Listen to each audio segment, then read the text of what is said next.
So hello everybody, welcome to Dune Sports Network, your go-to channel for everything women's sports. And today we'll be talking about the FIFA women's ranking, right? That was released today, 7th August 2025, right? So before we delve into the video, please like, share, and subscribe to the channel for latest updates on everything in the world of women's sports. Alright, so the FIFA women's ranking, right? Or the FIFA Women's World Ranking is the rank of all the various national teams worldwide, and is mostly based on the continental tournaments like the Women's AFCON, like the Copa America, like the Euros, right? So about a month ago or less, we had most of these tournaments coming to an end. And then you had Nigeria winning their 10th Women's AFCON title, right, in the Women's AFCON, and then Brazil winning the Copa America, and then England beating Spain to win the 2025 Women's Euros. So these games, and every team that participated in these tournaments, and also the teams that failed to qualify for these tournaments, are ranked based on their performances and also previous games they've played even before these tournaments, right, over a particular period of time. So based on the ranking that was released today, the first top 10 teams are Spain, USA, Sweden, England, Germany, France, Brazil, Japan, Canada, and Korea Japan. So you had Spain climbing back to number 1, even though they failed to beat England and win the 2025 Women's Euros. They've still put out some really good performances during the time period. So it's acceptable if they climb back to number 1 spot, and then USA also dropping to number 2. And Brazil, even though they won the Copa America, dropped down to 7th. And England, of course, dropped, climbing up to 4th, because they won the Women's Euros, right? Unfortunately, we don't have any African team, in this top 10.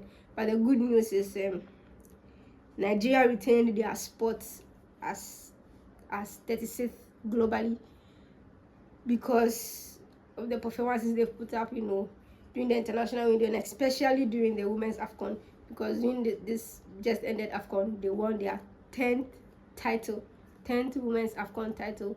That's a very great feat. And then for Banyana of South Africa, they maintained the 54th spot. As defending champions of the Women's AFCON, especially coming into the tournament, we're looking forward to them, retaining their title, or at least, going out of the tournament with something. But due to internal issues in the team, they failed to, clinch a medal at least. But they still, retain their 54th position. And then Morocco dropping down to 64th. And Zambia retaining 65th position. They didn't go up, they didn't go down.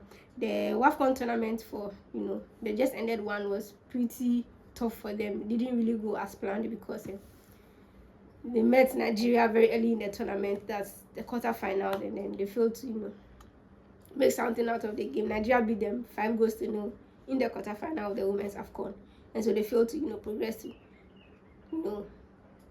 progress into the semi-finals of the tournament. But yet still, they did remarkably well.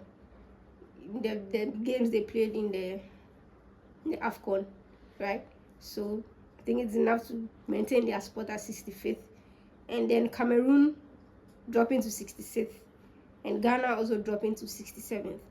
Well, it's not too much news because the recent friendly games they've played, even before going into the Women's AFCON, and also the tournament itself, they didn't really win too many matches, especially in the Women's AFCON.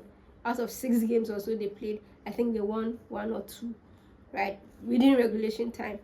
And that's not enough to boost up, their sports, even though they won the bronze medal. But I don't think that was enough to push them up a little bit. So yeah, that's basically it. So coming into Africa, we have Nigeria at the topmost position, which is very, very understandable. South Africa second, Morocco, Zambia, Cameroon, and bronze medalist, the Black Queens of Ghana. This is basically the ranking for the current FIFA ranking, and the next one will be released in December 2025. And so from now till then, we look at the games that these women's teams will play, these national teams will play, and then how it's going to influence their position or their spots for the next FIFA women's ranking. So that's it for today's video. I hope you learned something. I hope you picked something out of this video. Don't forget to like, share, and hit the subscribe button. And I'll see you in the next video. Bye.